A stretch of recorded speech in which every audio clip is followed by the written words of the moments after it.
자, 이번 섹션은 그 부트스트랩의 첫 번째 그 그리드 시스템에 관해서 한번 살펴보도록 하겠습니다. 부트스트랩에서는요, 그 레이아웃, 즉 한 페이지를 배치할 때 그리드 시스템을 사용합니다. 그러니까 격자 구조를 사용한다 보시면 되는데요. 그 어떤 격자 구조를 사용하냐면요, 그 그리드 시스템에서는 한 페이지에 최대한도 12개의 컬럼을 허용합니다. 그러니까 잡지나 신문에서 1단, 2단, 3단 이렇게 우리가 컬럼으로 열로 정리를 할 때 그 12개까지 들어올 수 있다는 얘기입니다. 물론 그걸 다 사용할 필요는 없습니다. 그렇지만은 만약에 12개를 다 사용하지 않겠다 그러면은 좀 더 넓은 열을 만들기 위해서 열들을 우리가 그룹을 이렇게 만들어서 사용할 수가 있습니다. 예를 들어서 이런 거죠. 지금 여기 첫 번째 페이지에 스팬 1이 하나짜리의 컬럼을 12개를 하나, 둘, 셋, 넷, 다섯, 여섯, 일곱, 여덟, 아홉, 열, 열하나, 12개가 정렬되어 있는 게 보시죠. 즉 12개의 컬럼을 써도 되고요. 4개씩 그룹 지어서 3개를 만들면 컬럼은 3개가 되는 거죠. 그리고 컬럼 2개를 만들 때 하나는 4개를, 하나는 8개를 그룹 지어서 만들 수 있고요. 6개를 그룹 지어서 2개의 컬럼으로 만들 수 있고요. 또는 그냥 하나의 컬럼만 쓰겠다 그러면은 12개의 모든 컬럼을 스팬해서 쓰면 됩니다. 이게 바로 그리드 시스템이에요.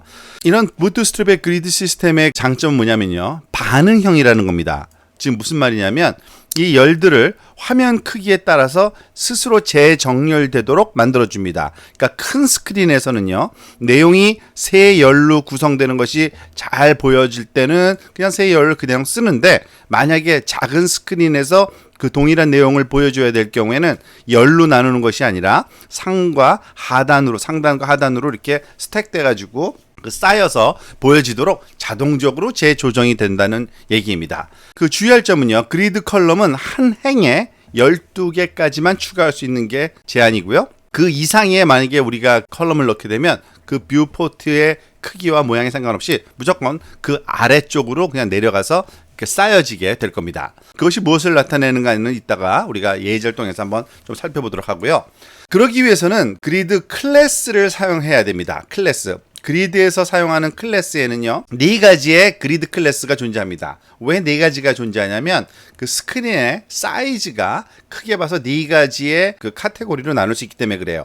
예를 들어서 그 스마트폰 같은 거는 엑스트라 스몰이라는 뜻으로 XS 클래스를 쓰고요. 그리고 태블릿 같은 경우에는 SM 스몰 클래스를 쓰고요. 그리고 일반 데스크탑은 미디엄 MD라는 클래스를 쓰고요. 데스크탑 중에서도 좀 큰 스크린을 가진 게 있죠. 그런 용도로 LG 이렇게 XS, SM, MD, LG 이런 4가지의 클래스가 사용이 된다고 보시면 됩니다. 그 클래스를 불러다 쓰는 방법에 대해서는 또 우리가 차근차근 살펴보도록 합시다. 또 하나, 클래스는요, 확장, 즉 스케일업이 된다고 이해하시면 됩니다. 작은 클래스일 경우와 X스몰과 스몰인 클래스와 미디엄일 때와 라지 모든 경우에 대해서 선언할 필요는 없고요. 만약에 X스몰과 또는 스몰 같은 이런 것을 똑같은 레이아웃을 갖도록 하고 싶다 그러면은 XS만 정의해주면 당연히 그보다 더 큰 클래스에 해당되는 레이아웃은 자동적으로 확장해서 똑같이 사용을 하게 됩니다. 자, 그리드 시스템을 만드는 그 규칙을 한번 볼까요? 모든 컬럼들은 사실 이 두 번째 것부터 살펴보는 게 좀 좋은데, 모든 컬럼, 12개의 컬럼까지 허용한다 그랬죠? 그 컬럼들은 그 수평적으로 하나의 그룹으로 묶여 있어야 되는데 그걸 행이라고 합니다. 그리고 그 행들은 컨테이너, 우리가 방금 이전 섹션을 살펴봤듯이 컨테이너 클래스나 또는 컨테이너 플로이드 클래스 안에 놓여 있어야 되는 겁니다. 그리고 컨텐트는요, 그 컬럼, 열들 안에 놓이는 게 그 내용, 실제 내용이 되고요. 컬럼들은 한 줄에 놓여지는 그 컬럼들이 결국엔 그 행의 입장에서 보면은 immediate children, 즉 직접적 자녀가 될 수 있습니다. 그 DOM 구조상에서 그렇다는 얘기고요. 그리고 그 행을 나타내는 클래스가 이 로인데요. 각각의 컬럼을 나타내는 클래스가 이 컬로 시작합니다. 근데 정해져 있는 문법이 있어요. 작을 때는 SM, 그리고 4개를 스팬해서 쓴다는 건데, 어쨌든 이런 로우와 컬 클래스를 미리 정의된 그런 클래스들이 있어서 빠른 그리드 레이아웃 생성에 사용할 수가 있고요.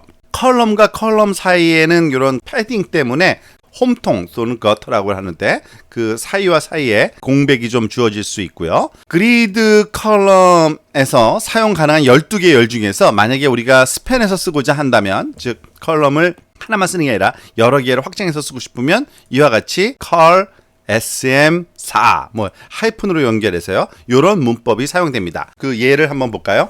지금 이 위에서 그리드 시스템을 사용하기엔 규칙을 설명한 거고요.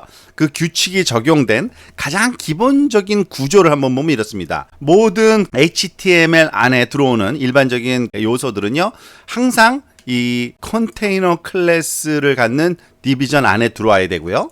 그 안에 로우, 즉 행 클래스들을 갖는 디비전이 들어와야 됩니다. 즉 행은 여러 개를 가질 수가 있어요. 그런데 각각의 행에 그 컬럼 클래스들이 선언이 되어 있어야 됩니다. 그리고 그 컬럼의 개수의 합은 12개여야 된다는 거죠. 지금 보면은 예를 들어서 지금 여기서 별표로 쓴 거는 숫자를 그냥 생략해 놓은 것 뿐이고요. 문법이 이렇다는 얘기입니다. 컬 하이픈 예를 들어 SM이나 또는 라지나 아니면은 엑스트라 스몰이나 그리고 요 개수가 와야 되는 겁니다. 그리고 그 개수가 합이 12개만 되면 되기 때문에 예를 들어서 4, 4, 4 이렇게 올 수도 있고요. 요 내용이 기본적인 그리드 시스템의 구조라고 보시면 되고요. 이와 같은 그 구조를 다시 한번 여기 말로 설명되어 있는 걸 볼까요? 따라서 원하는 레이아웃을 생성하기 위해서는 컨테이너를 먼저 생성해야 됩니다. 즉 div 엘리멘트를 만드는데 클래스가 컨테이너를 선언해 주는 거죠. 또는 컨테이너 플로이드를 만들어도 되고요. 그 다음에 행을 생성해야 됩니다. 그 안에 div 클래스인데 row, 즉 행이라는 뜻의 그 클래스를 사용하면 되고요. 그 안에 각각의 그 div가 또 이 컬럼으로 만들어져야 되죠. 이럴 때 그 원하는 열의 수를 넣으면 됩니다. 즉 한 개의 컬럼으로 할지 또는 세 개의 컬럼으로 할지가 우리가 엘리멘트의 개수에 해당되죠. 주의할 점은 여기에 오는 숫자들의 합이 한 행에 한 그 로우에 들어 있으면 여기 마지막에 오는 요 숫자들의 합이 12로 와야 된다는 것만 주의하면 됩니다. 자, 이때 그 사용되는 클래스의 그 옵션들을 한번 조금 살펴볼게요. 테이블을 보면은 좀 복잡하긴 한데 이거를 모두 다 우리가 기억을 해야 될 필요는 없는 거고요. 어떠한 내용들이 있구나 정도만 기억을 하시면 됩니다. 예를 들어서 지금 보면은 extra small device phone과 small device tablet, desktop 그리고 라지 데스크탑 있죠? 픽셀의 개수가 정해져 있어요. 즉 보통 우리가 768 픽셀보다 작을 경우를 엑스트라 스몰 디바이스, 보통 그 스마트폰 사이즈라고 보고요. 그것보다 크거나 같으면 우리가 태블릿이라고 그러고요. 그리고 992 픽셀보다 크면 데스크탑, 그리고 1200 픽셀보다 크면 라지 데스크탑이라고 부릅니다. 요 기준인데 지금 그 기준에 맞도록 클래스들이 다 그러니까 스타일이 만들어져 있는 겁니다. 지금 보면 이것을 다 살펴보지는 않을 거고요. 몇 가지만 봅시다. 예를 들어서 엑스트라 스몰을 우리가 사이즈에 맞는 클래스를 사용하려면 콜 하이픈 XS 하이픈 다음에 여기 스팬 하고 싶은 숫자만 써주면 돼요. 이것도 call SM, call MD, call LG. 그죠? 그리고 컨테이너의 그 width가 요 정도라고 우리가 지정을 해 놓는 겁니다. 750, 970, 1170 픽셀. 이런 스타일로 다 만들어져 있는 거예요. 컬럼의 개수는 12개인 건 마찬가지고요. 요거는 몇 가지 설명이 되어 있는데 굳이 이거는 우리가 좀 살펴볼 필요는 없을 것 같고요. 자, 예제를 직접 보면은 앞부분에서 설명이 조금 혼동스럽고 정확하게 무엇을 말하는지 이해하기 힘들었을 수 있어요. 처음 배우는 거라서. 근데 예제를 보면 생각보다 그렇게 어려운 게 아니라는 걸 알 수 있습니다. 지금 보면 그리드 example, stacked to horizontal. 데스크탑 컴퓨터, 우리가 지금 쓰고 있는 이 데스크탑 컴퓨터는 보통 그 미디엄 사이즈거나 또는 라지 디바이스라고 우리가 보통 부르는데요. 여기서는 수평적으로 되기에 앞서서 모바일 또는 타블렛에서는 쌓여있는 스택되는 그런 구조를 갖는 것이 가장 일반적이라고 보시면 됩니다. 그런 거는 보통 그 stacked to horizontal이라고 보통 얘기를 하는데요. 한번 그 내용을 같이 한번 우리 이 예제를 한번 살펴보도록 하겠습니다. 지금은 두 컬럼 레이아웃을 쓰고 있는 건데요. 어떻게 하고 있는지 볼까요? 일단은 try yourself로 들어가서 직접 실험 결과를 보면서 이해하는 게 훨씬 더 쉬우니까 한번 try yourself를 클릭해 보십시오. 자, 지금 하단에 보면은요. 첫 페이지의 첫 줄에는 Hello World, resize the browser window to see the effect 라는 어떤 문장이 나오고요. 그리고 그 다음에 보는 두 개의 컬럼이 있죠. 이렇게 첫 번째 컬럼은 색깔이 라벤더 컬러로 되어 있고요. 요거는 약간 그 좀 부드러운 색깔로 되어 있는데 두 개의 컬럼으로 되어 있습니다. 그리고 여기 말 써 있는 대로 브라우저 사이즈를 우리가 윈도우 크기를 한번 바꿔볼까요? 제가 이거를 자, 윈도우 크기를 바꾸면 어떤 일이 일어나나요? 일정한 크기가 되면은 갑자기 컬럼이 아래쪽으로 스택업, 즉 쌓여져 나가죠. 원래는 이게 바로 반응형 시스템이라고 부르는 겁니다. 지금 이 정도 크기일 때는 두 개의 컬럼을 그대로 유지할 수 있는 크기였고요. 만약에 그걸 유지하기 힘들면 다시 한번 반복해서 보면 이와 같이 첫 번째 컬럼 다음에 두 번째 컬럼을 이렇게 쌓아놓는 이런 형태로 재배치가 일어나는 거죠. 이런 거를 리스폰시브 웹 디자인이라고 부릅니다. 자, 어떻게 이게 가능한지 한번 볼까요?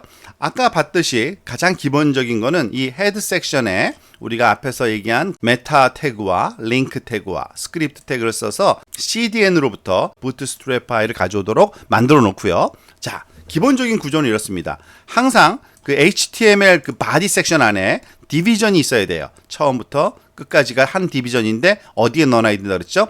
컨테이너에 넣어야 됩니다. 컨테이너에 넣으면 왼쪽과 오른쪽에 좀 여백이 있는 거고요. 만약에 똑같은 건데요.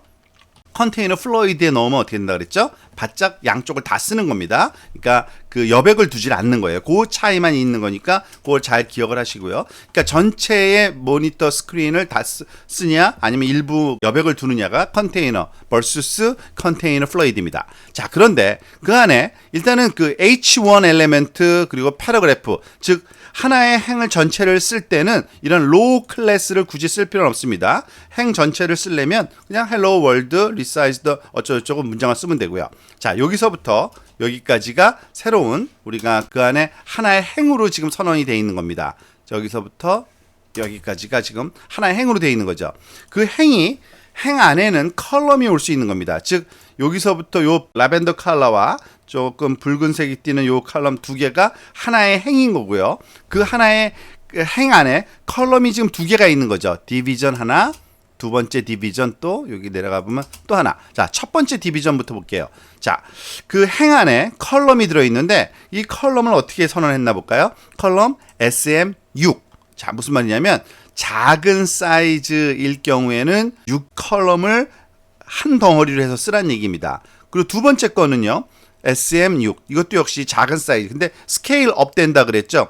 그러니까 이게 작든 또는 미디엄이든 또는 라지이든지 간에 상관없이 항상 이렇게 6개가 하나의 컬럼으로 묶여서 합이 12가 되는 겁니다. 예를 들어서 그러면 그리고 요 다음에 스타일이 또 오는데요. 이거는 우리가 잘 아는 일반적인 CSS를 사용한 겁니다. 백그라운드 컬러를 마음대로 줄 수가 있죠. 라벤더 컬러와 라벤더 블러쉬 컬러라는 거를 여기서 주었네요. 자, 이게 다예요. 자, 그러면은 6과 6인 거를 우리가 예를 들어서 여기다 앞에 거는 4를 쓰고 뒤에 거는 8을 쓰면 어떨까요? 그러면은 여기서부터 한 그 4개의 컬럼을 첫 번째 컬럼으로 쓰고요. 나머지 8개를 이렇게 두 번째 컬럼으로 사용한다는 얘기입니다. 이거 역시 반응형입니다. 이것도 역시 적정하게 가다가 사이즈가 작아지면 이와 같이 그 위와 아래의 두 개의 컬럼으로 그냥 사용되는 겁니다. 이게 바로 반응형 웹의 가장 큰 특징이라고 볼 수 있죠. 만약에 이렇게 3개의 컬럼으로 쓰고 싶다 그러면 어떻게 될까요? 지금 요거를 하나를 제가 마지막 거 하나를 더 카피해서 Ctrl C, Ctrl V. 자, 요번엔 그러니까 3개의 컬럼을 하려면 4가 적당하겠네요. 4, 30이니까요. 그런데 색깔을 똑같으면 구분이 안 되니까 다시 라벤더로 바꿔 놓을게요. 자, 볼까요? 3개의 컬럼으로 바뀌었죠. 그 12개 중에 12분의 4 정도를 첫 번째 컬럼에, 그리고 12분의 4를 또 두 번째 컬럼에, 세 번째. 그렇지만 얘 또한 이 사이즈가 작아지면 적절하게 이렇게 그 하나의 컬럼으로 잘 보여지도록 디자인을 바꾸는 이런 기능을 이 부트스트랩에서 해준다고 보시면 되겠습니다. 자, 여기서 주의할 점 다시 한번 나오네요. 그 컬 SM하고 별표에서 이 별이 에스터리스크가 어떠한 숫자구냐에 따라서 열이 스팬되는 양을 말하는 건데 1을 쓰면 한 컬럼을 쓰는 거고요. 4를 쓰면 4개 컬럼, 6개를 쓰면 6컬럼이 되는 겁니다. 근데 어쨌든 합이 12가 돼야 돼요. 한 행에서는요. 물론 앞에서 우리가 지금 이미 그 실험을 했듯이 컨테이너 대신에 컨테이너 플로이드를 쓰면은 그 전체 폭으로 레이아웃이 좀 바뀌는 그런 그 차이가 있다고 보시면 됩니다.